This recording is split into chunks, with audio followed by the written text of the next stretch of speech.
Welcome to a live episode of Surviving the Survivor. We bring you the best guests in all of true crime. Don't forget to subscribe and smash that like button. Here's your host, Emmy Award-winning broadcaster, Joel Waldman.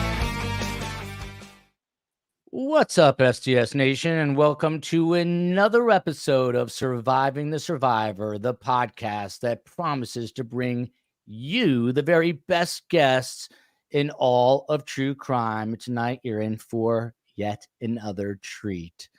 By the way, speaking of true crime, I was asked and humbled to do Nancy Grace's podcast. It's going to be out tomorrow. I will tweet it out at Podcast STS on Twitter and post it on Instagram at Surviving the Survivor. So please check it out.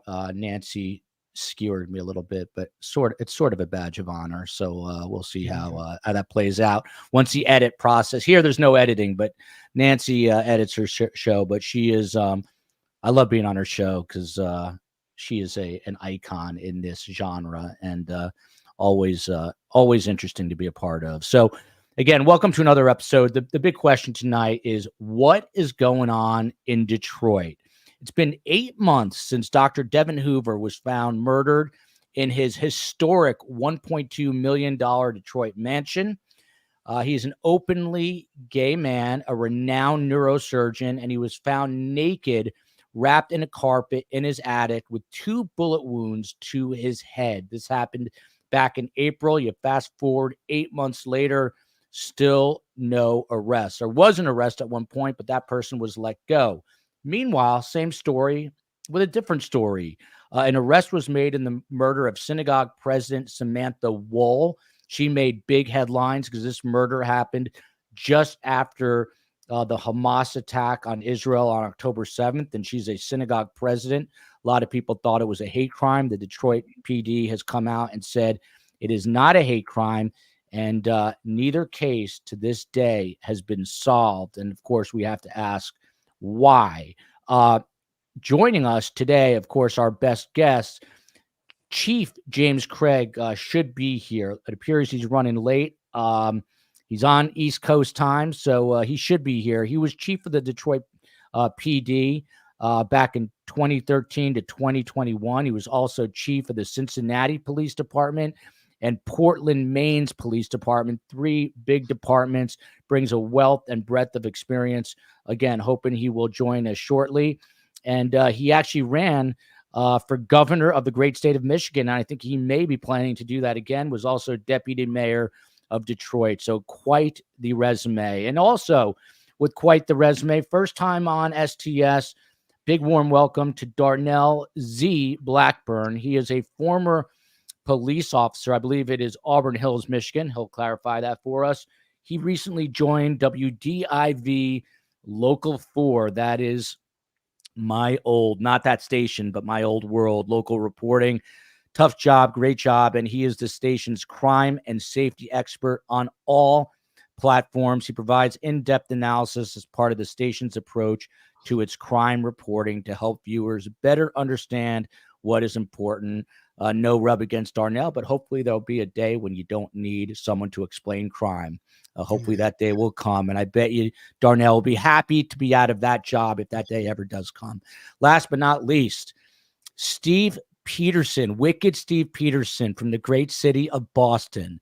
He was a senior special agent of the United States Department of Justice. He worked for the DEA, otherwise known as the Drug Enforcement Agency.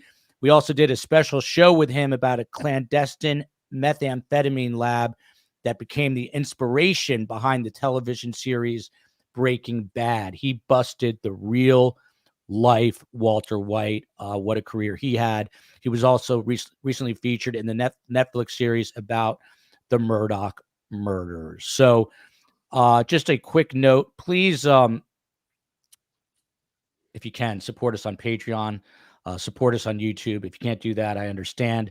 If you could give us 5 stars on the audio platform, I'd greatly appreciate that. You know, sometimes I post our hate mail. Look at this. Someone saying hi to Darnell already. But, you know, we got a 1-star review yesterday. I should have brought it. I should have read it. I don't even know what I did with it. But basically it said, why do you have your mom on your show. I don't know if Darnell knows this, but it's called Surviving the Survivor because my mother is a Holocaust survivor.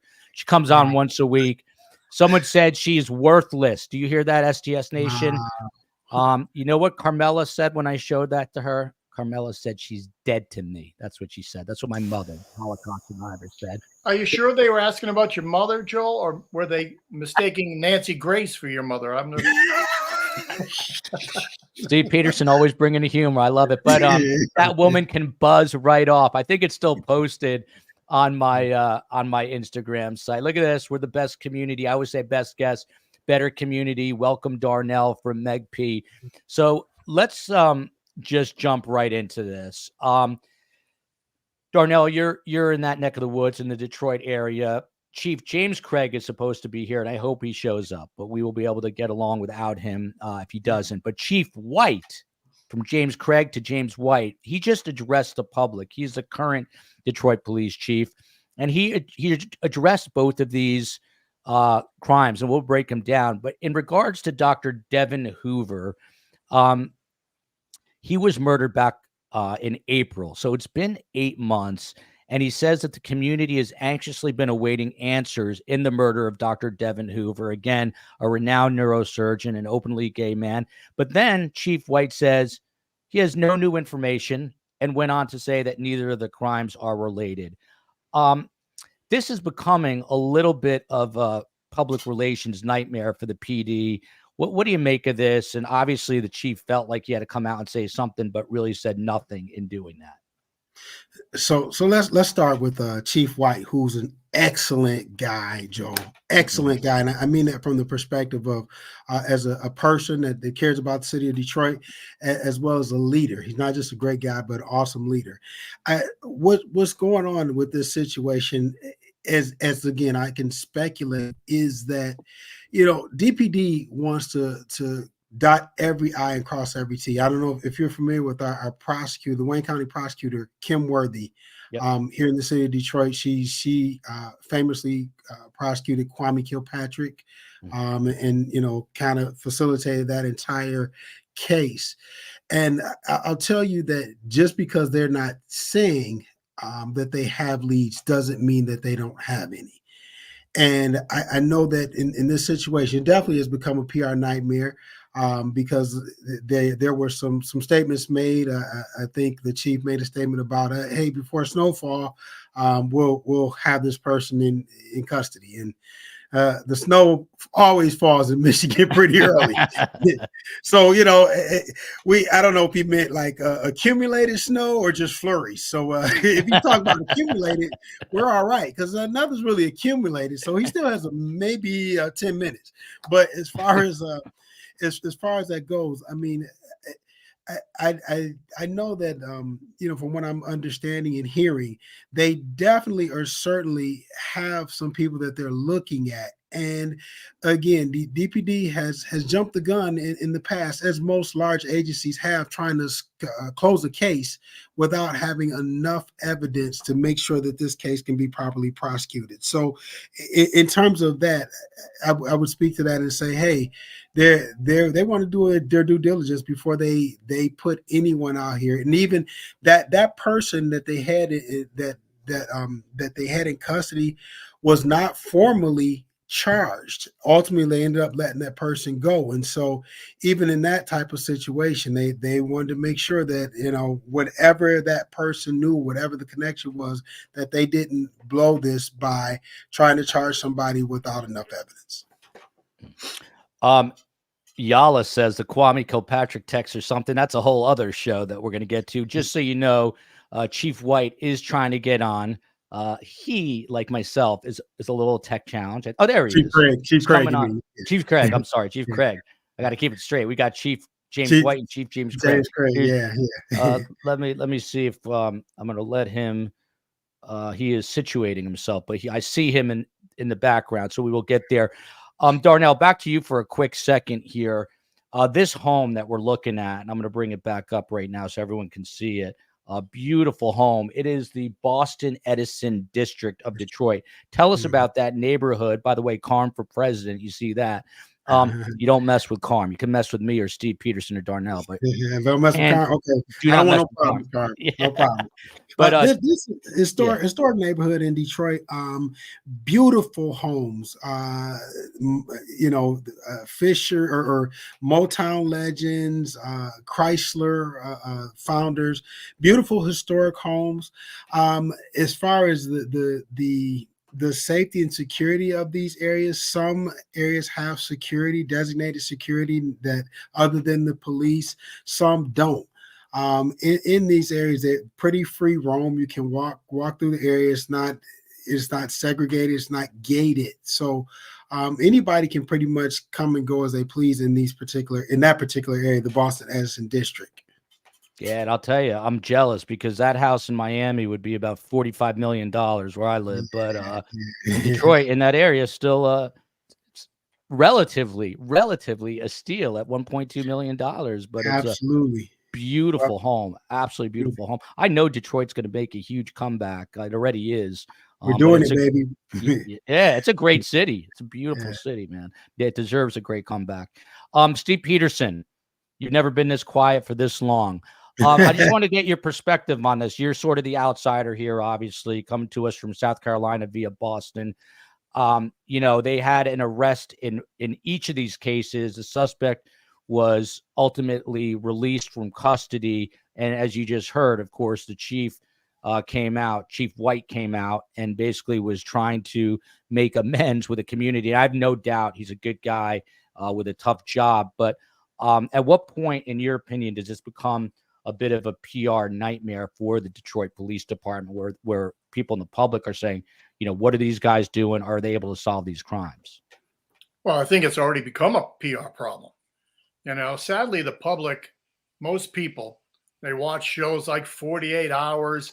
They watch all these crime shows on TV, and the cops always get the bad guy within an hour. And that's not reality. So they might know exactly who did this, but without evidence that you can introduce in court, what have you got? You know who did it, but you cannot be able to prove it in court. And until you're able to prove it in court, remember, you only have one shot in court. If you go and take that shot prematurely and your suspect gets off, he gets acquitted. There's no second bite at the apple. So it's much better, although you certainly want to solve all crimes immediately. That's not reality. Take your time, do it methodically, collect your evidence, interview your witnesses, put it together so when you do go to court, when you get an indictment, when you bring it before a judge, when a jury listens, you can convince everybody. That's the important thing. Well said, Steve Peterson. And look who it is. It is Chief James Craig, the future governor of the great state of Michigan. No, not the future governor. Absolutely not. No. Chief, can you do me a favor? Can you turn your phone sideways on landscape mode for me? There you go. Perfect. Well, I'm trying to get this. This is very difficult. I don't know how long I'm going to be able to do it because my computer's not acting right. Well, you know what? Flip it back the other way. We're live on TV. This is why I say that you can leave it as is. It's not Hey, man, grab your glasses, man. It may help. Get your glasses out, man. Darnell, I don't need my glasses. I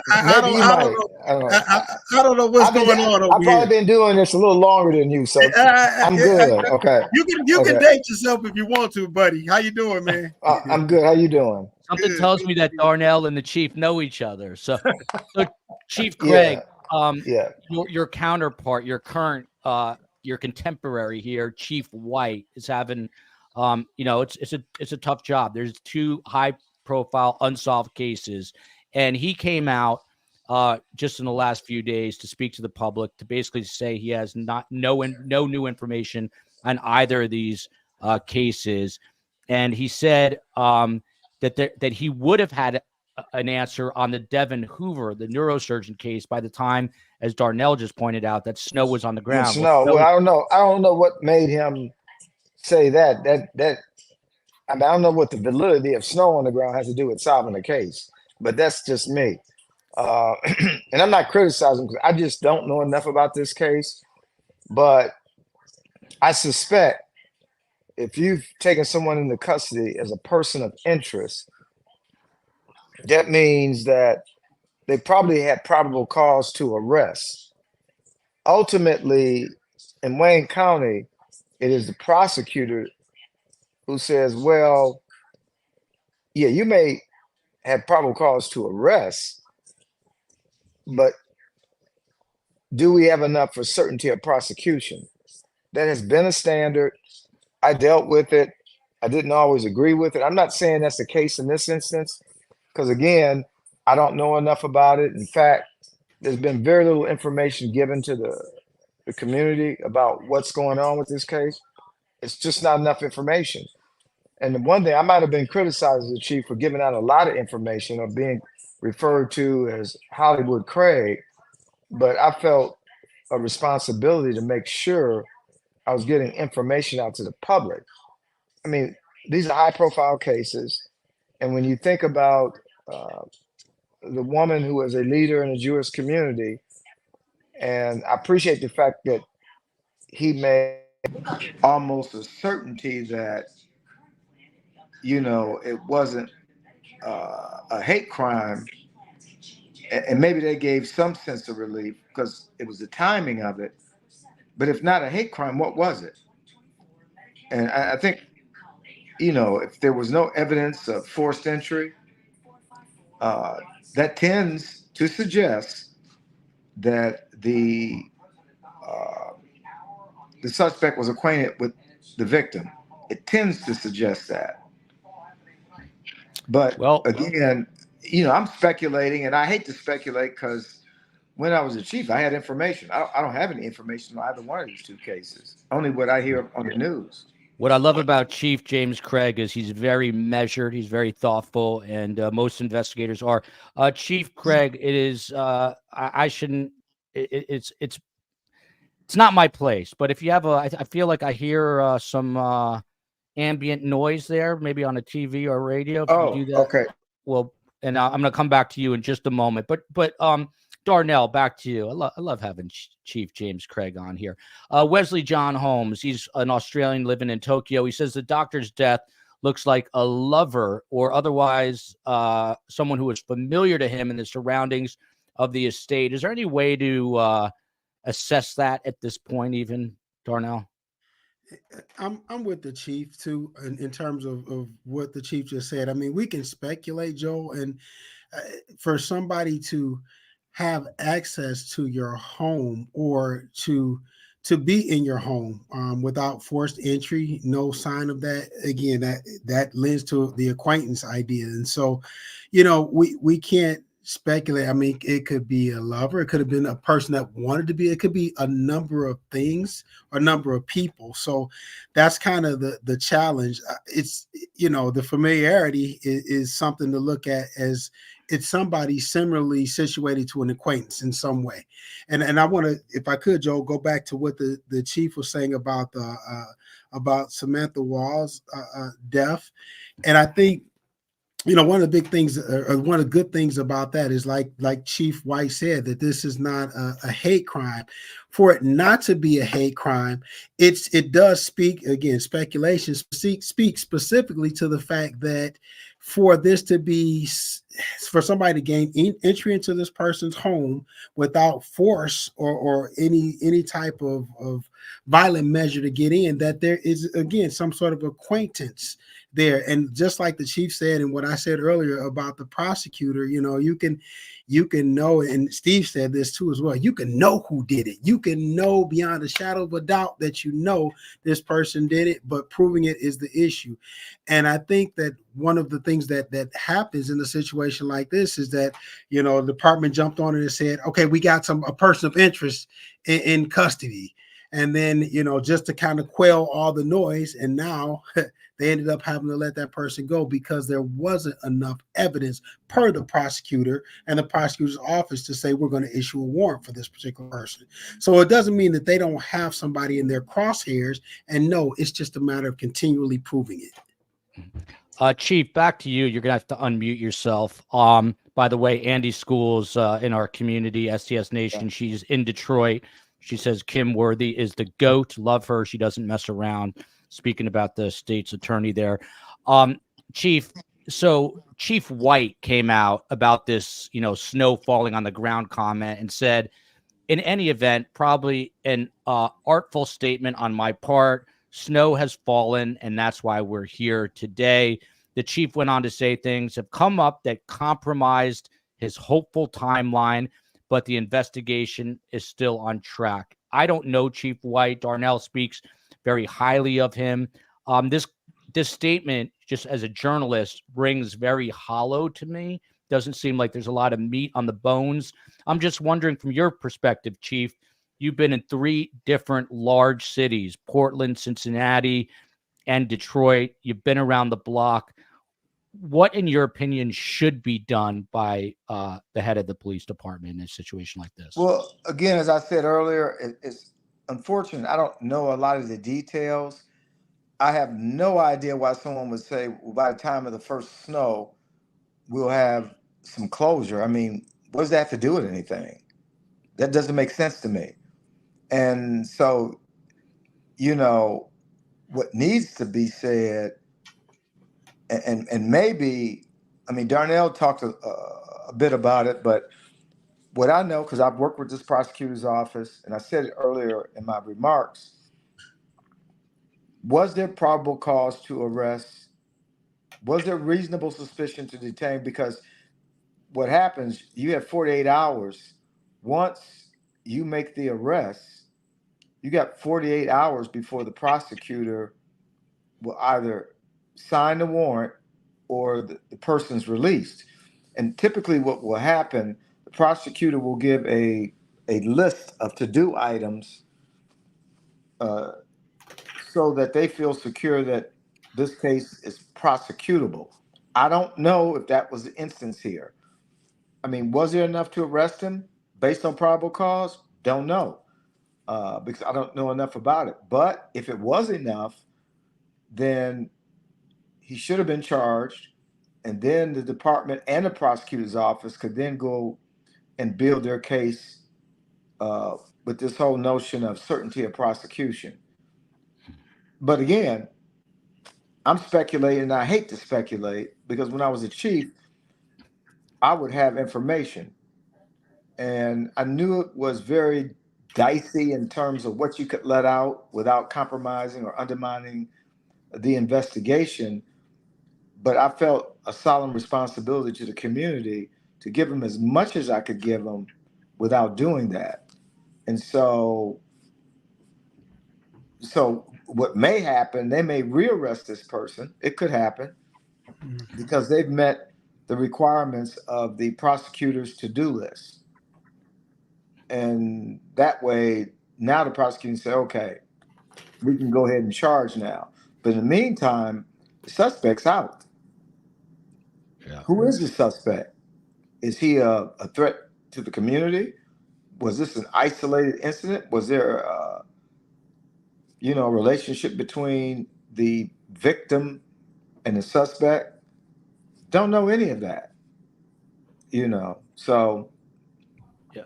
And these cases, I got to tell you, because I came in at a time where in 2013, where the police department only solved 11% homicide investigations, 11%. Embarrassing low for a major city police department. And so one of the things that I wanted to do was to change that. Most of these cases are solved because of relationship with community. Somebody knows who committed this murder. Somebody knows it. And so the key is most homicides are solved that way. Somebody's going to, in an anonymous way, call and say, hey, look, I know who did it, but I don't want to be identified. And you have to give that community person reassurance that you'll build your case. But, so again, I'm speculating. I really hate to do that because there's a lot of what ifs, but to say a comment about the first falling snow, I'm clueless on that one. Yeah, that doesn't seem to make sense. Chief Craig, I'm worried for you. You can if you want, you can rest that phone against something if you're holding it, because I know I would not have the arm strength to hold a cell phone, even though you're a chief, you're law enforcement, and much tougher than I. But you can rest that phone against something if it's easier for you. So please feel free to do that. I appreciate you saying that. I'm disappointed for whatever reason. I've gone on Streamline on my laptop, so if it makes you feel better. I always have problems. Darnell, I'm going to come back to you and ask you what you look for in the chief. But first, to Steve Peterson. By the way, Joyce Miller, survivingthesurvivor@gmail.com. Please reach out if you know anyone. One of the sort of, distressing things about this story is, at least on the Devon Hoover side, no one really wants to speak. And I think that it would benefit the community to get the word out there. So you say, Joyce, that you live in the area that Dr. Hoover grew up in. You know his family. The door here is always open. Please reach out, survivingthesurvivor@gmail. You've got Colleen, who says, Chief Craig, good to see you. I am from Cincinnati. Oh, Cincinnati. Yes, yes. And then Steve Peterson, hi from Southie, a real Southie. Steve Peterson. Okay. Let's break these cases down. So Samantha Woll, there was a suspect in this murder. It happened in October. She, of course, is the Detroit Synagogue leader. She was also a left-wing political advisor. They arrested somebody and they released him from custody just a day or so later. And he was brought in without being booked for a crime.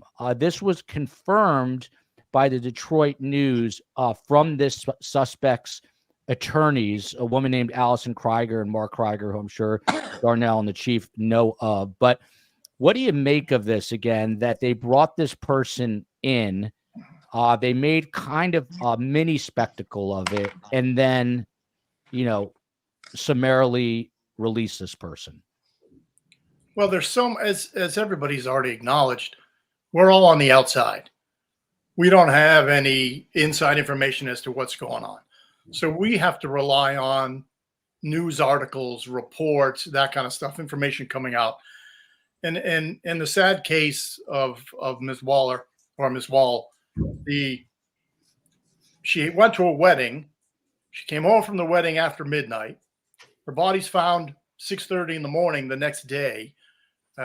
She bled out on her front yard, and there's a blood trail that leads inside the house. So we expect that the evidence would show she was murdered in the house, and then she tried to flee, or she tried to get help, and she crawled out and died in the yard. Right, really. But it goes right back to the issue of, it doesn't matter what we know. Nobody goes to jail based on what you know. People go to jail based on what you can prove. So there's so many unanswered questions. How did she get home from the wedding? Did she drive herself? Somebody else drive her? Was she alone? Somebody follow her? I mean, there's a lot of unanswered questions there.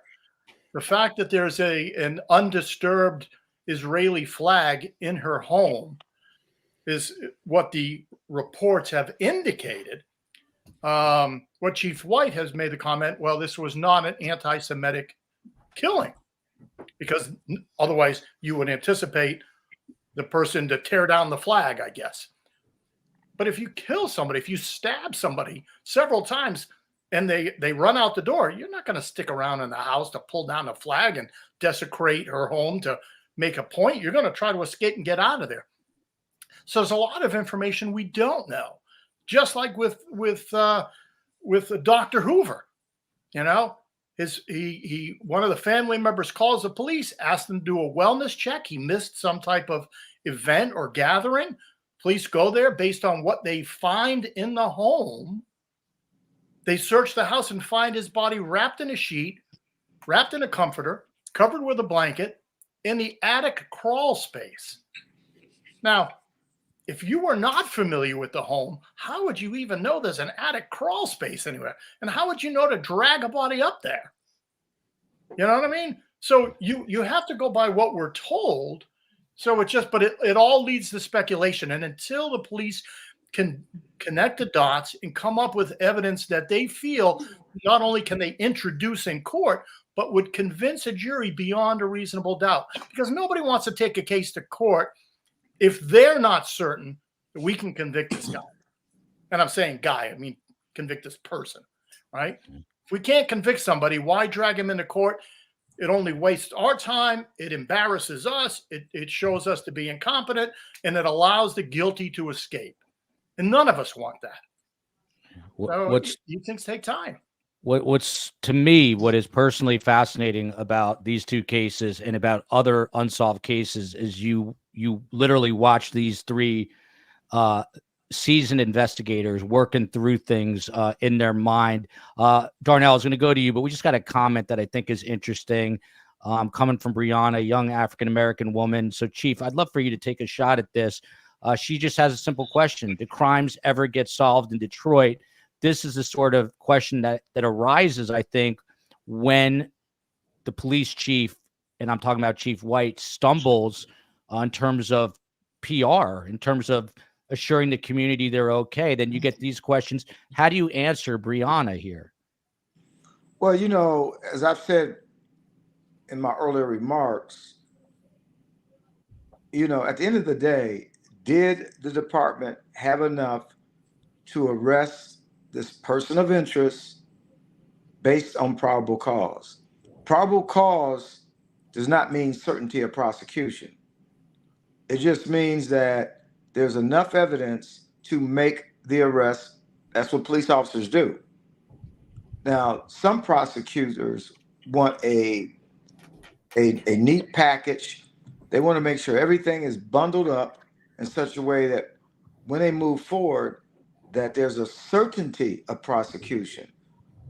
Well, sometimes you're not going to be able to, and this is the only place I had to deal with that. When I was in LA, it was very different. You arrest somebody on probable cause, they get arrested, and at some point, the district attorney's office would make a decision whether or not there was enough evidence to arrest based on probable cause. But certainty of prosecution, that's a different standard. And no one likes to talk about it. I used to talk about it, and it upsets some folks, but that's the reality. Now, granted, I understand the necessity to have a case, and you don't want to arrest someone wrongfully, but doesn't mean it's a bad arrest. Just means what does the prosecutor's office want to make sure? Now, White's not going to go into that level of detail. I used to, because I felt a need to do it. I'm not going to talk about snow. I'm not going to talk about birds chirping in the springtime. What I am going to say is, here's where we are. We've made some headway in this case, but this is where we are. And then, there are going to be things that the prosecutor wants. And frankly, as a police chief, as police officers, we may not always agree.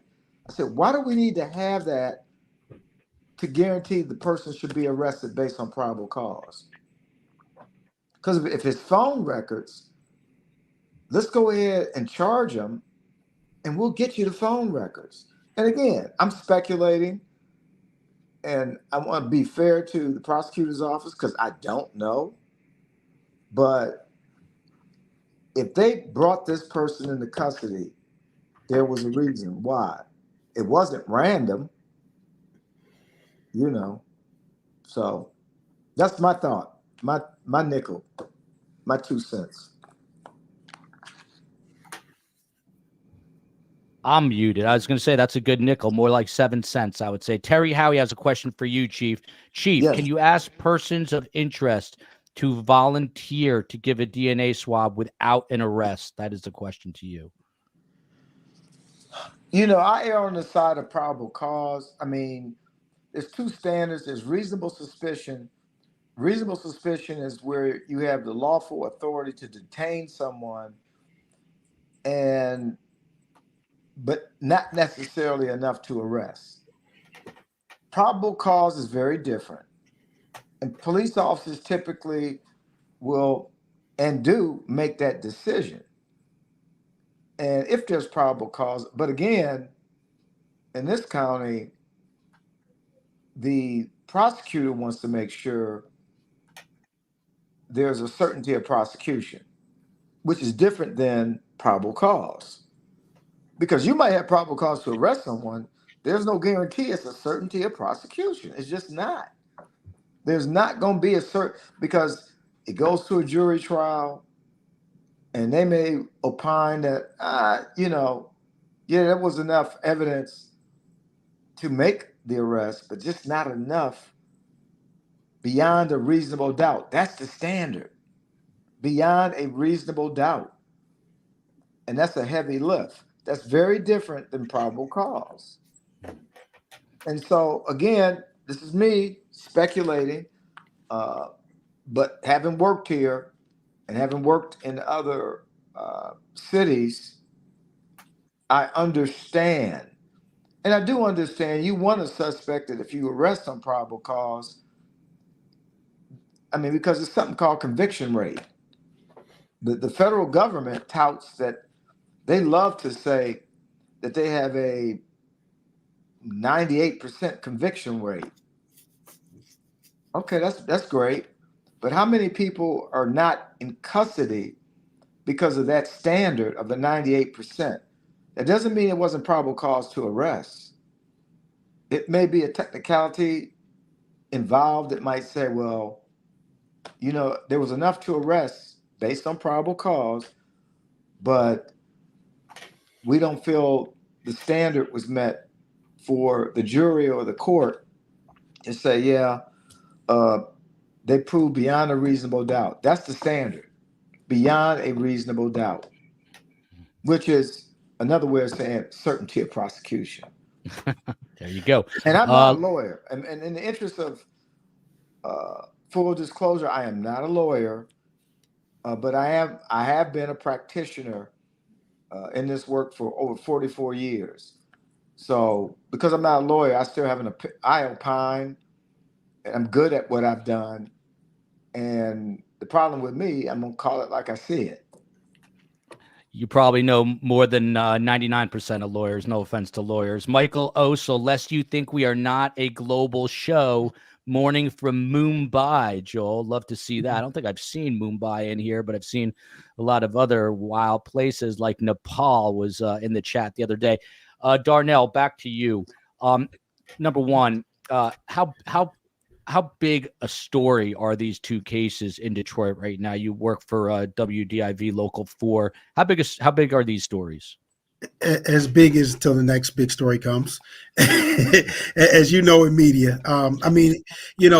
It'll resurface when other things die down. Right now we have the Hamas and things that are going on internationally, and we have some other things, but they'll rear their head again. It still gets talked about. So this will still be a big story. I want to talk about something that the chief talked about, this certainty of prosecution. If I could, Joe, yes, speaking about this a little bit, that's kind of an oxymoron statement, but I get exactly where the chief is coming from. That's the biggest challenge in all of this. The issue is packaging. We police officers working in law enforcement, Steve and the chief knows, we put together these packages based on the standards and the evidence that we have, that based on the probable cause to make the arrest. And then the expectation goes that you trust us to do our job. We've given you the elements of the crime. We've wrapped it up so that you can get the warrants, and then we present it. And what happens is the prosecutor says that's not enough, or that is enough. And so this certainty of prosecution is always an issue. It's always an issue. I can say this beyond a shadow of a doubt and not speculation, that these people that in the Samantha Woll case and in the Devon's case, Devon rather, these two people who were arrested, the police department felt they had enough information to make those arrests. And obviously the prosecutor didn't agree with that. So, it speaks to the level of, I won't even say overconfidence. It speaks to the level of, we are confident that we have enough, but hey, the prosecutor, the other arm, the prosecutorial arm of this says, no, that's not enough. And so there's always going to be this certainty of prosecution, how this is packaged and presented, where we feel that we have enough versus they don't feel that there is. And that's a huge issue in law enforcement and But working I got to cut in. I mean, Come on. the standard of certainty of prosecution is not a standard for probable cause to arrest. Probable cause for arrest is very different. Certainty of prosecution might be what that office wants because they want a nice, neat, tied up case. And ask somebody in the department. But although people are not going to talk in this administration, but I didn't have a problem saying it. That's not the standard for the arrest. And I'm not saying that it is. I need you to understand. I'm not saying that it is. I'm saying that this is always going to be a problem and has been a problem with law enforcement working together from the prosecutorial side to the evidence gathering side, this whole arm. I'm not saying that that should be the case at all. I'm saying that this is always going to be a challenge, and that's why we run into these situations, because is it enough? You know, as cops, we're investigating it. We got this, and this. We've met the elements of the crime and making the arrest, and the prosecutor says, okay, that's great. Or they say, nope, we need more because we want this bowl. We want to make sure it's sealed properly. And then there's some of that is also past practices that they're running to. I'm not saying that it's right in any way to have an expectation that one side should do all the work or one side should be say, hey, this is how we need it. I'm saying that this is always a challenge in law enforcement. And that's why we're here today in this position. Well, to be candid, because I have the lengthy history, let me just say this in the interest of candor. I understand the prosecutor's historic concerns with the Detroit Police Department. I touched on it earlier. Detroit, at one point, I'm not saying it's the case now, but when I got here in 2013, they were only solving 11% homicide cases, 11%. And certainly the view was that some of the investigations were shoddy, they weren't thorough. And a lot of times, if the prosecutor's office made a decision to go along with the department and say, we're going to sign this warrant, but we're going to need these 7 things as we're preparing for the preliminary exam, we're going to need these 7 things. And then the department would not follow through. And so it makes the prosecutor's job a challenge, because if they need these 7 things, of course they need it, but there's a different standard. And again, I was hoping that changed, because we did become a more thorough investigative agency, and our clearance rate did rise, but it was still this whole notion: do we trust this police department enough that they're going to give us these 7 things before this preliminary exam? Because if not, we're not going to be able to move this case over to trial. So in one sense, I get it. And there were many, many problems with the department. And I'm not speaking for Kim Worthy, because we've had a number of conversations after my appointment, and she shared a lot of insights. So I understand why. But things have changed, and that's not how the relationship works with most police agencies and the prosecutor's office. It just doesn't work that way. And I'm in a place to say it because I have worked in 4 different cities. So I know how it works. So. Steve Peterson, obviously a lot of questions about, the burden, the certainty of prosecution, all those things coming into play.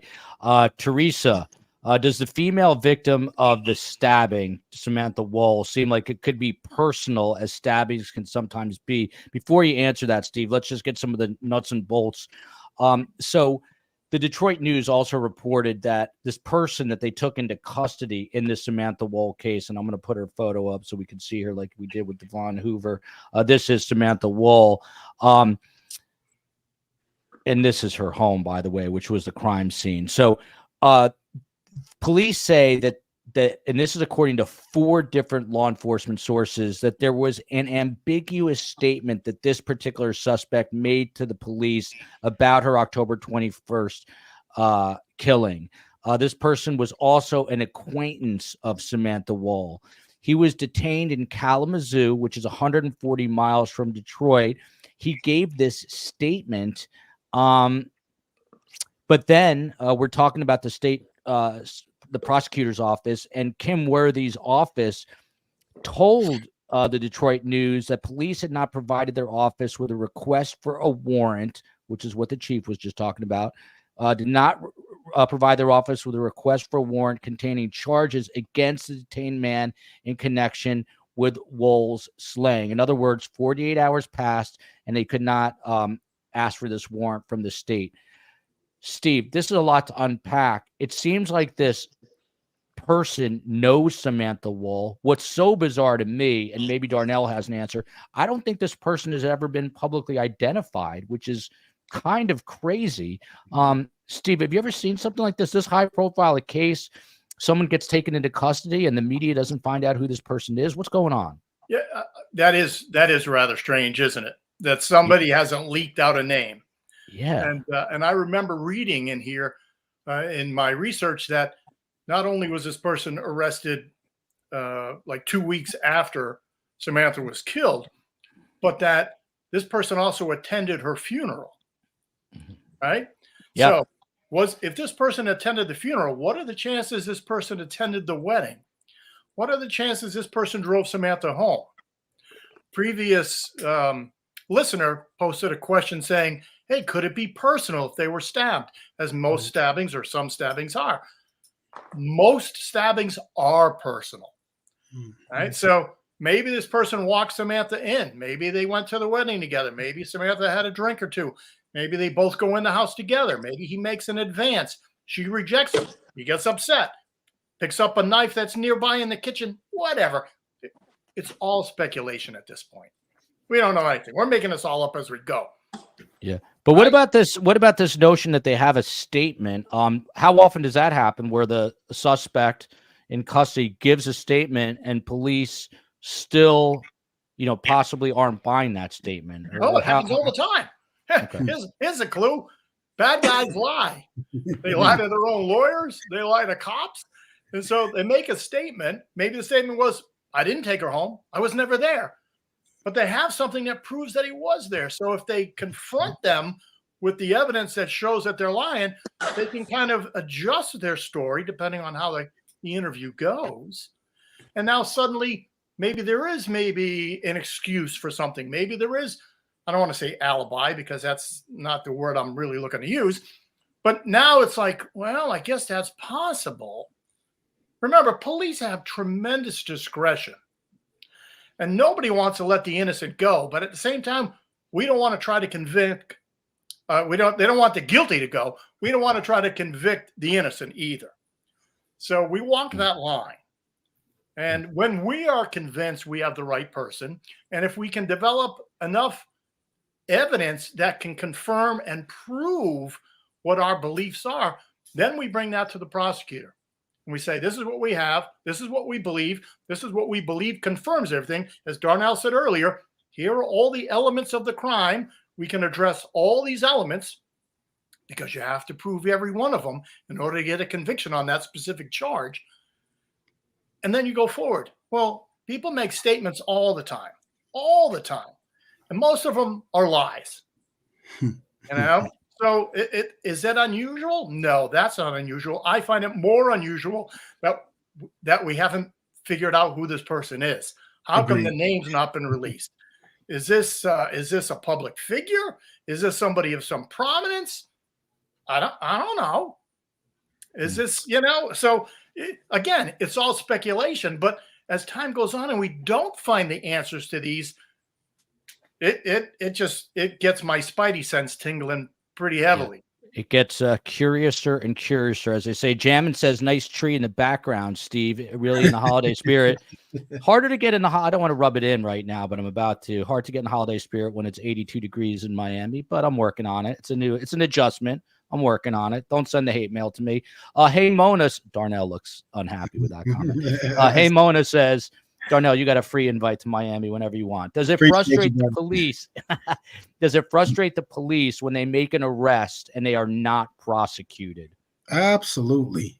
There's nothing more frustrating because just as Steve just said, is police don't make an arrest. I mean, no, there are some bad apples that are out and about that are doing that, but for the majority of us, they don't make an arrest with the intention of just appeasing the public or appeasing anything.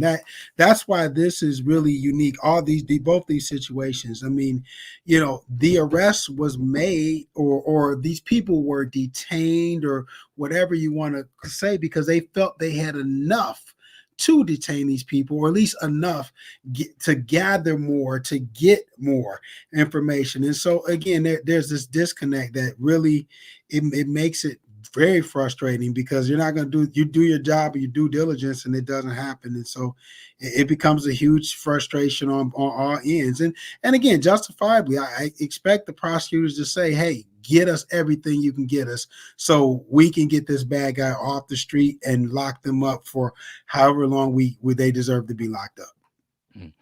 Blue Babe lives in the area. She says, I live 5 minutes from where Dr. Devon Hoover worked, 15 minutes from his house. No media on him. The hospital employees still talk about it, but they are not the news. We're trying to bring light. In fairness, News Nation did interview one of his friends the other day, and I'm going to get to that in a minute. The chief is still here. I think I just don't see his handsome face. When I do, I'm going to bring him back in.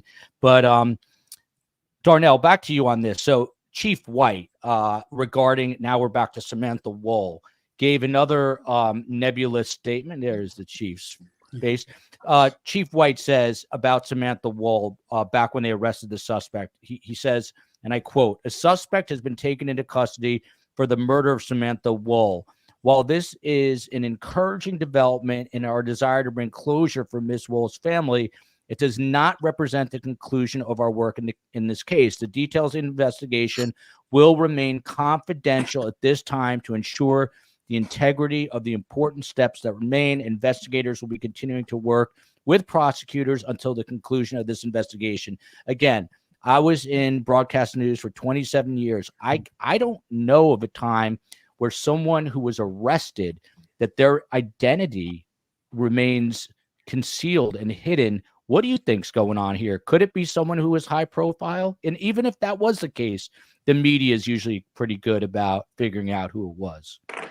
Really good. I think one of the things is that, and this doesn't matter because the media, as you know, can search high and low and figure it out. But one of the things is that the person, I don't think, and you guys can correct me if I'm wrong, from all that I've seen, read, and have heard, did not live in the Metro Detroit area. Again, lived in Kalamazoo, which is 2.5 hours away.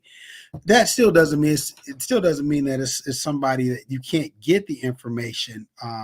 As you can't find it. My again speculation is that to go along with Steve, there's a reason. Maybe it's high profile. Maybe it's a type of relationship that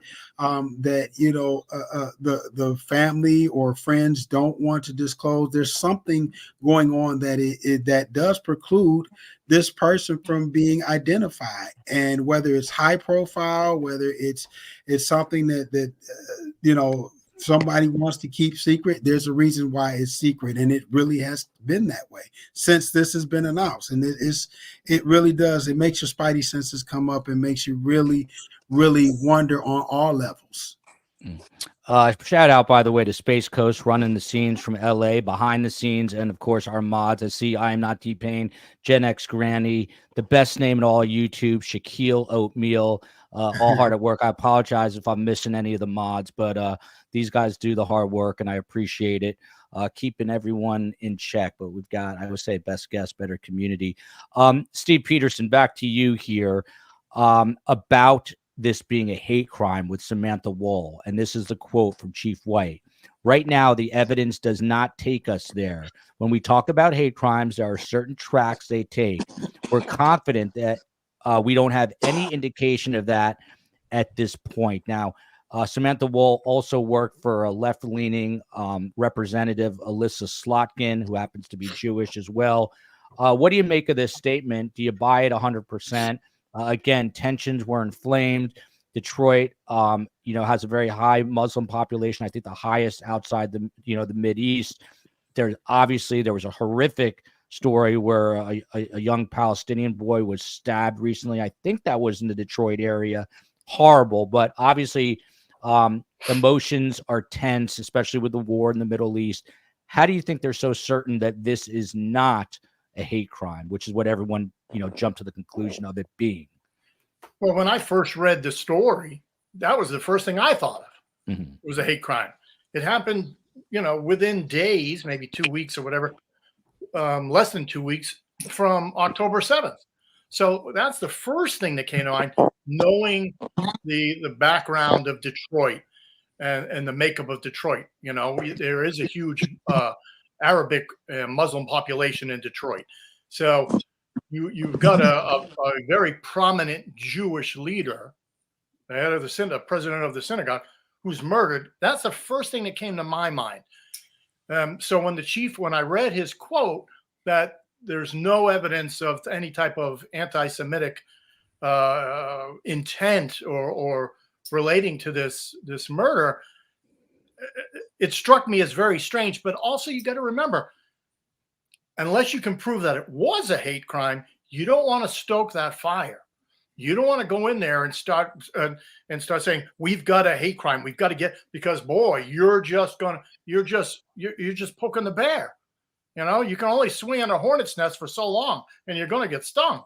So we don't know what evidence was in the house. We don't know what that blood trail led to. If you're following it back up from Samantha's body back into the house, we don't know what the crime scene looks like in the house, right? Was it a knife that came from the house? Was it a knife that the attacker brought with them? We don't know. So we're all Monday morning quarterbacking something that we've not seen any of the plays on. We don't know the stories. So we're all just we're all speculating. And it's easy to speculate. Chief Craig, I'm curious, and you're muted, so you got to unmute yourself. I would do it for you, but I can't. Okay, I got it. If you were back in the chief's seat right now, what would you be doing tomorrow when you got to your office about these two cases? Well, first of all, I think my reputation is clear. People knew that, as they like to say jokingly, I never met a camera I didn't like. So I would certainly keep the community updated. I would give them as much possible without compromising the case. I mean, again, when you make statements, and I hate to keep going back to the Snow statement, or we don't think right now this is a hate crime, well, then maybe we need to say why we don't think. I think that's the next step in that conversation. But we don't think it's a hate crime because we believe that the suspect in this instance was acquainted to the victim. And we know that because there was no forced entry, and the crime occurred inside of the residence, and she ultimately left. I said, those kind of things you can say without undermining the case. And at least it gives folks a sense that the police department is really taking a critical look. But again, I want to go back because I think this is really important. Police officers arrest folks based on probable cause. A prosecutor doesn't need to make that decision for a police officer. Now, the prosecutor's office will swear a warrant out based on probable cause. Certainty of prosecution is not probable cause. I said something after the George Floyd murder. I was the lone and only chief that came out and said when George Floyd was murdered by the Minneapolis police officer, that they had enough probable cause to make the arrest. They did. Now, that doesn't mean he would have been convicted, doesn't mean, but there was enough probable cause. That's what police officers do each and every day. And I don't ever recall having a call, wait a minute, I got a guy with a gun.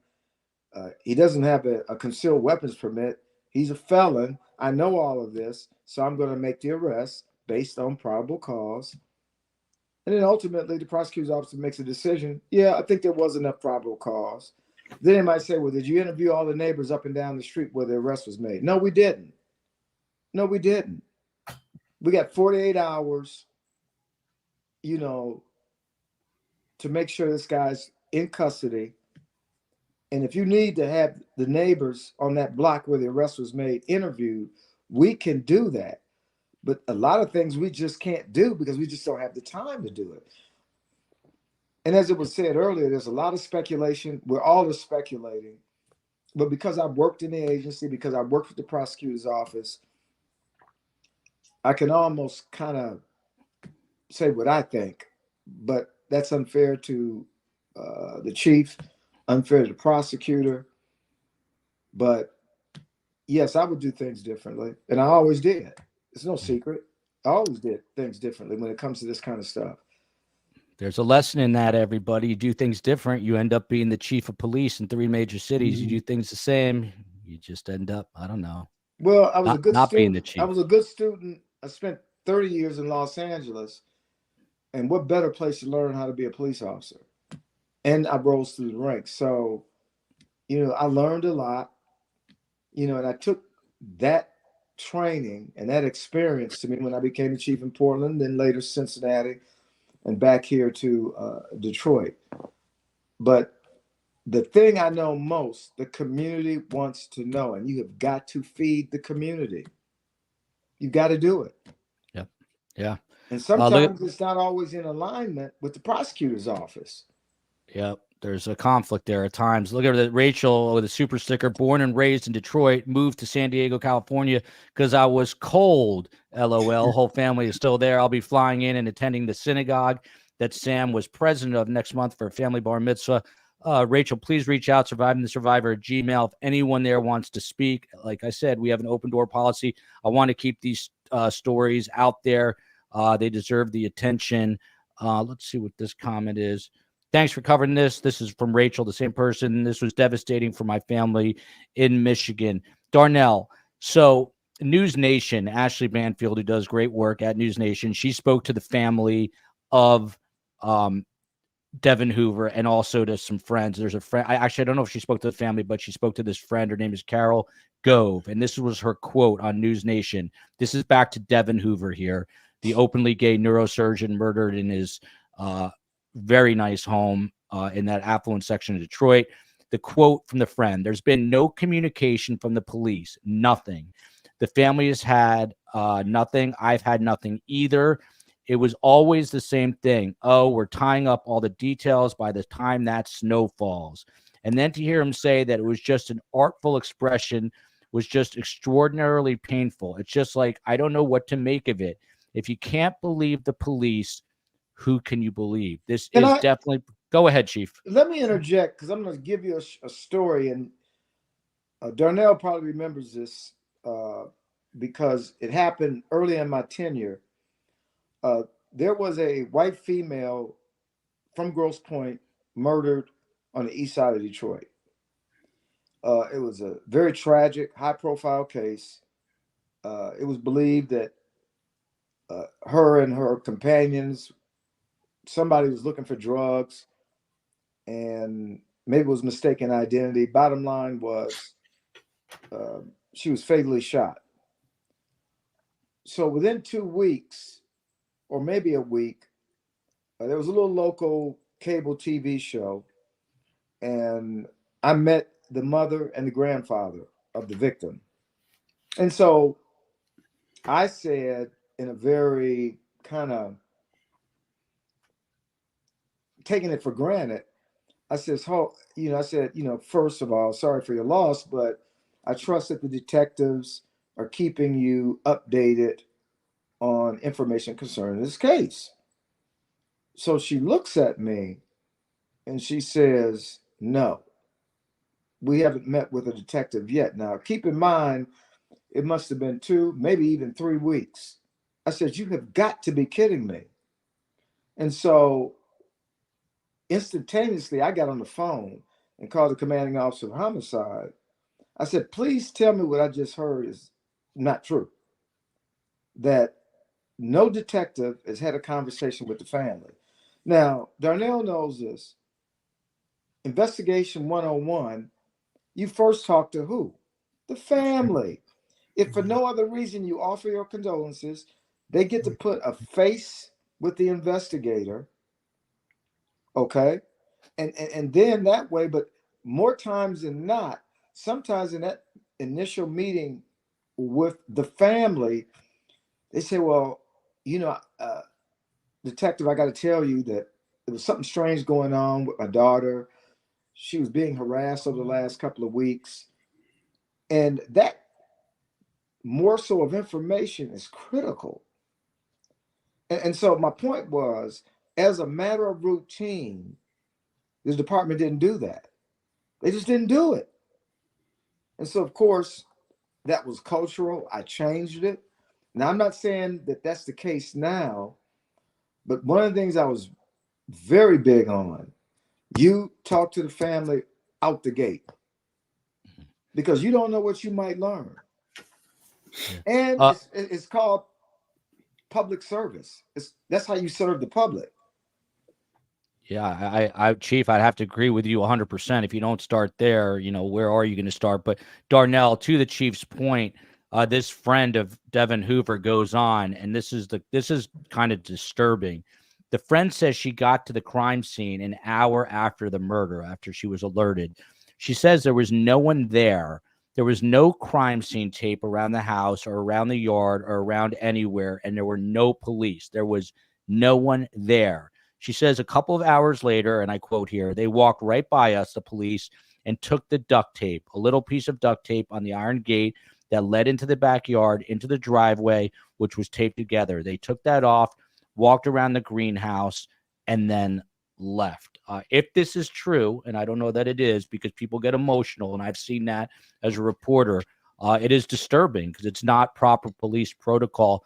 Do you know anything about this? Or I don't. I can't speak to that, but I can speak to the professionalism of one of the things that I did prior to coming to WDIV is I worked for the Michigan Commission on Law Enforcement Standards, which is the standard-setting regulatory agency for all police officers in Michigan. And I can just tell you that from a training perspective, that if that were to happen, it's completely inappropriate. The scene needs to be roped off. Now again, the chief can speak more to this. Maybe there's, we are talking about a very historic area. We're talking about an affluent area, and maybe there were some things done covertly, but to not have a crime scene roped off and to still be in an active investigation, I can't see that happening. But again, maybe in some affluent areas, things are done a little more covertly at times. But again, that wouldn't be proper protocol. So I would hope that wasn't the case. That wasn't the case, Joel. Yeah. Chief Craig, if you got to your office and you got a note saying from a neighbor there or a family member saying that there was no police crime scene tape around this house, what would your next move be? I'd call bosses in. You ask anybody that worked in the department when I was a chief, I would never hesitate. They had a nickname. Did you get Craig today? And Craig just meant simply that I'm going to call you in. You're going to be held accountable. And again, I remember what the department was like when I got to Detroit in 2013 compared to what it was like when I left. And certainly there were a lot of changes that happened. But for the life of me, I can't understand why there was no crime scene tape. And maybe I don't even want to speculate on that, and maybe the crime was isolated inside the house, but yet there's still a pathway of escape. Suspect didn't stay in the house. He left some kind of way. So it just sends the wrong message. And again, because I was intimate with these cases, because what I generally would do every Monday on homicide cases, on my team, and we would go through in a very diligent way and have conversations. Where are we with this case? What are we doing? How come we're not doing X? What about Y? You know, because once I found it out, and going back to the young lady who was murdered from Grosse Pointe, that was a big deal for me. That was a big deal. I mean, how do you not talk to the family first? Yeah, that I simply don't understand. Steve Peterson. But that was normal. That was really the normal way of doing business. Yeah. And I just wasn't accustomed to that, and so we changed it. Well, that's probably why there was an 11% clearance rate at that time. Yala says, "Did you get Craig today?" LOL. Steve Peterson, and we'll start to wrap up in just a moment. A person of interest was arrested in connection with the Devon Hoover case back on April 28th. Again, just like in the Samantha Woll case, this person is ultimately released. This guy had 2 gunshot wounds to the back of his head, so it's almost like an execution-style killing. There was a welfare check done at the house because he was supposed to be, I think, at a wedding in Indiana or some sort of family event, and he didn't show there. So there was this welfare check where they ultimately found him basically assassinated. You're obviously a very seasoned investigator, Steve Peterson. First of all, what do you make of this? Again, you talked about it a little bit, this person in custody being released, and where would you go with this investigation now? I know you're not on the inside, but, you know, just, I guess, speculatively speaking, where would you go right now? Well, everything we say is speculation in this case, in either case, for that matter. You know, well, to me, what you want to look for, especially when you're murdered in your home, is who has access to the home. You know, so it's either going to be, if there's not any signs of forced entry, it's either going to be family, friends, coworkers, acquaintances that maybe like the pool boy or somebody who works for you, or a neighbor, somebody you know that you would allow in who already has access to your home, somebody you're living with. You know what I mean? Somebody you're in a relationship with. And we have no idea if the suspect, the person that they anticipate, fits any of these molds. So then you would start looking at, okay, well, we suspect Joel did it. So if we suspect Joel did it, we're going to too scared of prison. Don't ever do that to me. Deathly afraid of prison. Go ahead. You slip pretty quick. You know, we start pulling your phone records. We start looking at that kind of stuff. Technology is so amazing today that we can start looking at cell phone records. And it used to just be able to show us what number you called and how long the phone call was. Today, we can tell you where that phone was located when the call was made. Where did you go after that call was made? What was your method of travel or your route of travel? We can tell all these things that we couldn't do 10, 15 years ago. So if you start looking at that, then you start looking at maybe whatever in the doctor's neighborhood, as an example. You figure those homes, there's got to be some good security features and cameras in those properties. Somebody picked something up. Now, we don't know exactly when the doctor was murdered.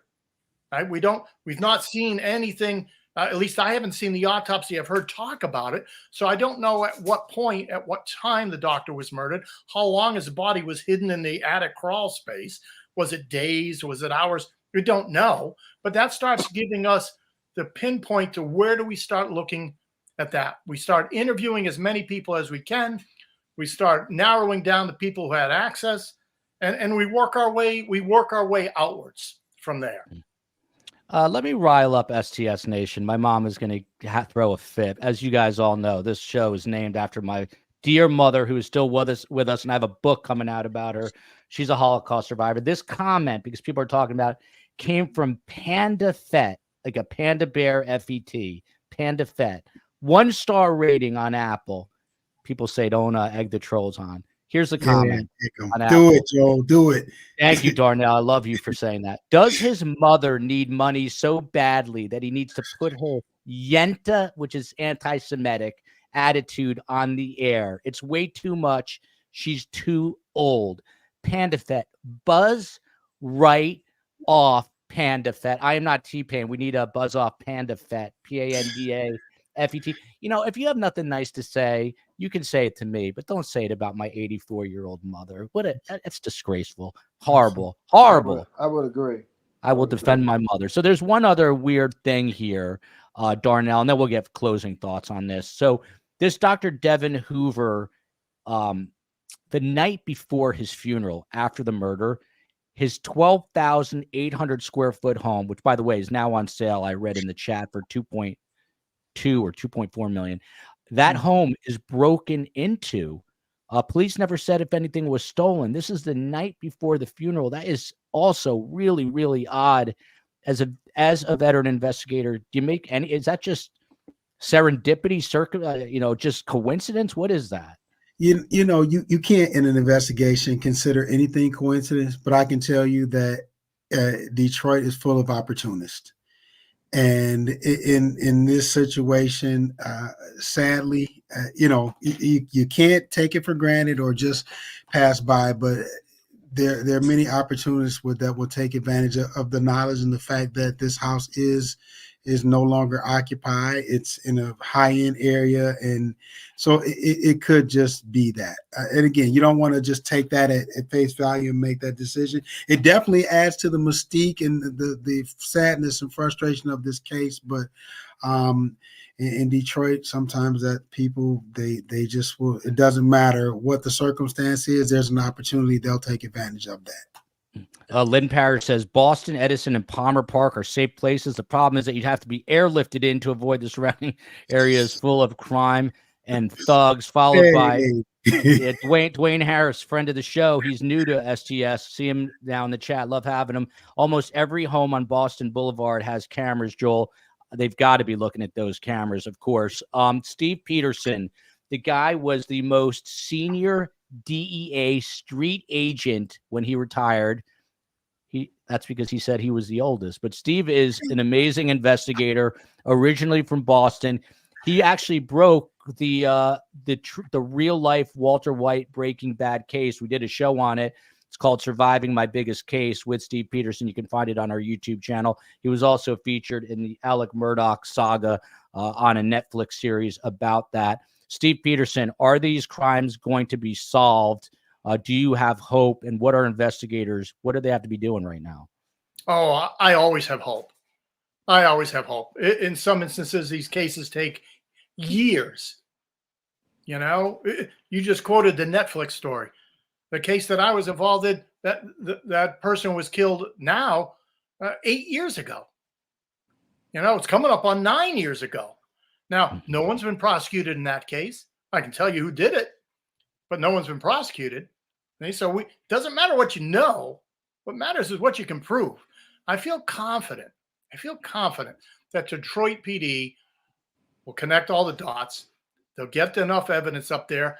I don't know anything about the prosecutor in Detroit. If you've got somebody like the DA in LA County or in Philadelphia where they don't prosecute anybody for anything, maybe you won't. And that just adds to the frustration of the cops because they're out there doing their job. They can't get criminals prosecuted. So after a while, the cops just go, why do I bother? Because I bring the cases and nobody gets prosecuted. So why am I busting my butt? Why am I putting my life at risk to do this if nobody goes to jail? So, it kind of builds on it. I don't know what Detroit's prosecutors are like. I pray to God they're not like that and that they'll find the balance for what's needed and what they can prove. I'm confident. Well, I'm optimistic. Well said. And we're doing this whole Dan Markel, Charlie Adelson murder case. Was the ex-brother-in-law of Dan Markel. He was just convicted, and it's over 9 years. Someone in the chat said it's easy to commit crimes, hard to prosecute them. There is something to be said about that. There's certain people, by the way, comments are flowing in about Carm. Let me tell you something. The one person who's honestly not bothered by this is Carm. The funniest thing to me would be to see Carm confront Panda Fett in real life because Carm can figuratively, metaphorically undress people in 3 seconds. She would whoop this woman's behind, and it would be hilarious to watch. But I can promise you she's not upset. She'll be annoyed that I read that comment. She's too classy for that. She's too classy most of the time. There's certain people you meet and you feel like you've known them for a lifetime, and that is Darnell Blackburn. I can assure you, if he is willing, we're going to have him as a regular best guest. He has joined WDIV Local 4 because of that beautiful smile of his, lights up the camera. But also, Darnell, I see behind you, is that your business? I want to give you a plug. What is the business? Let everyone know. It's Pratt International. It's a consulting company. I do a lot on implicit bias and leadership training, as well as inspirational and motivational speaking. So I appreciate it, Joel. And I can't wait to meet Carr, man. Well, let me tell you something. I have a book coming out, and I think pre-orders go on sale end of January, and we're going to do a book tour, and I'm going to come to Detroit. I'm going to invite Chief Craig, and I'm going to invite Darnell. And I'm in, brother. I'm in. Awesome. Darnell, I'm sorry. Let me give you a website too. www.prattintl.org. Sorry, forgot about that. Back. Yeah, one more time. www.prattintl.org. prattintl.org. Prattintel.org. Pratt Intel with 1 T. Pratt 1 T Intel.org. And I'll put it in the show summary. Darnell, justice has got to be coming in both these cases. Will it, do you think? Are you ever the optimist? I am ever the optimist, brother. I can't be on the law enforcement team and not be. Ever the optimist. And I think the delay does not mean denial. It just means delay till we make sure that we have it all right. So I think that I'm optimistic that we'll get some closure coming. And hopefully that closure comes by arresting the people responsible for that. And I will say this real quick too, before I jump off, Joe, or before we shut this down. You know, it was, I can't remember which one of our watchers of the nation that brought this up, but they said that a stabbing is personal. And typically they are, and Steve kind of alluded to that too. And so stabbings typically aren't hate crimes, they're love crimes. And I just leave that there. It's not a hate, it's a love typically. And that doesn't mean that that's always the case, but that's very intimate, especially when there is no breaking and entering seen in the vicinity of the household as well. So just keeping that in mind. But thanks for having me, man. Pleasure. Yeah, and I'm glad you brought that up. That's very important. Hate and love. It is a fine line indeed. We love Chief James Craig. He looks cozy in that chair. He's got that sweater on in Detroit. I'm not going to rub it in. I'm freezing today, man. Sorry about that. I'm still stuck on the LA climate. Yeah, so Chief Craig, someone in the chat wants to know where you started in LA. Where did you begin, and where did these cases end? Yeah, well, I started right out of the academy. I went to a station called Venice Division, where Venice Beach, your viewers and listeners, Venice was an area where the beach was located. So my first duty assignment was riding a dune buggy on Venice Beach in shorts. And I got many stories from my time there. But then, as I progressed through the department, and I ended up, probably the greatest joy was I was running a station in South LA called Southwest, and I was the area commanding officer of that station for the last 6 years of my 28-year tenure. And very exciting about the work we did there. A lot of gang members. It was affluent in some areas, and then certainly had the level of violence. So I always just say that job there prepped me for becoming a chief of police. And so I'll never forget that experience. But every place I've been, and I always say this, my best experience was when I came home and spent 8 years as a chief of police. That was probably the best time I had as a chief of police here in Detroit. And I run into Detroit police officers all the time. And I said, Chief, we miss you. And I said, well, I miss you too. And so it was a great time. And so I decided to go down the political path. Politics is very different, but I'm taking a stab at running for U.S. Senate. For your viewers and listeners, vote for Chief Craig. Vote for Chief Craig. ChiefJamesCraig.com. we have a lot of momentum.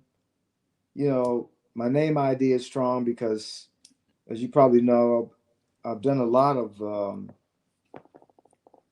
Fox, News Nation, Newsmax, as a pundit, talking about a variety of issues impacting public safety. So it's worked out very well for me. But we're wishing you the best of luck with that Senate run. Let us know how we can help. Lambrielli saying what everyone here is thinking. Love Darnell. Love Chief Craig. Someone reminded me, by the way, I reached out to him this morning. America's most respected detective, Phil Waters, who had a clearance rate of 93% to the Houston PD and something like a 95% confession rate, an insane number. He is having knee replacement surgery. He had it today. I checked in this morning. STS is sending him a little something. You know, he is a man of God. He could use some prayers. If you do that, send them our way, and I will try to get them to Phil Waters. But he had a complete knee replacement today, which is supposed to be agonizing when you're coming out of it. But huge thanks to this panel today. Love talking to investigators, not under these circumstances, but it is always interesting to hear how they are playing these cases out in their own head as they're developing in real time. So massive shout out to them. Jen S. Carmen's so smart. Love her POV. Experiences everything. She won't let this bother her at all. No, she will not. Love you, America. Love you, Boston. Love you, South Carolina. And tonight, most of all, love you, Detroit.